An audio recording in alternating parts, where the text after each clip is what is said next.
Русица. Пак живяла съм 6 години в Испания. Обичам да съм спокойна и знаете ли, че Скуби-Ду е съкратено от Скубърт-Дубърт.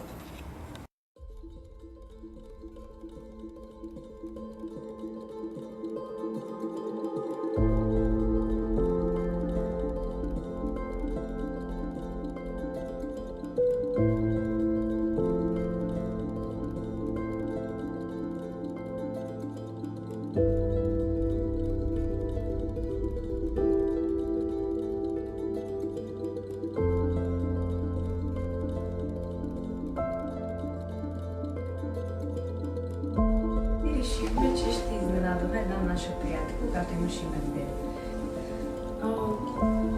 Едно момиче от класа имаше имен ден и за подарък решихме да й подарим хамстер. Моя приятелка имаше имен ден и за подарък решихме да й подарим хамстер. Малко преди учебната година да свърши,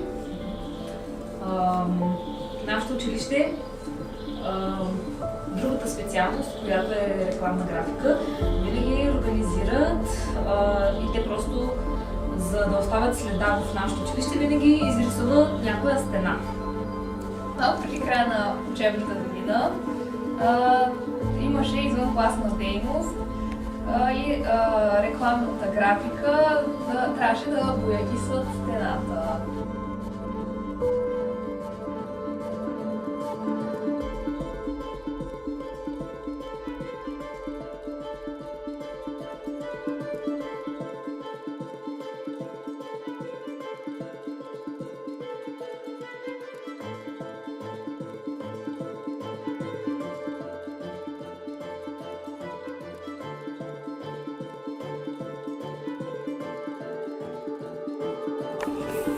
Един индивид, една персона извън обществото и нали, съответно изключената персона бях аз и те двете бяха обществото и съответно ние ме гледаше, което означаваше, че тя съзнателно ме игнорираше и не искаше да ме включи. В смисъл, самото общество мен не иска да ме приеме.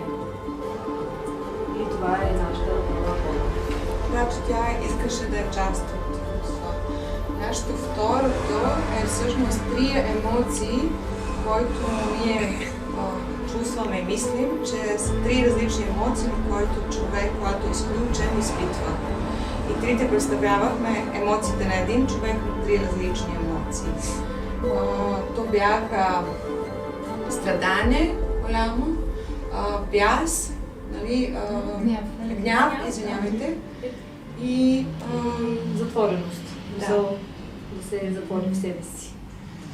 И третото ни всъщност бяха тези емоции преобърнати, когато всъщност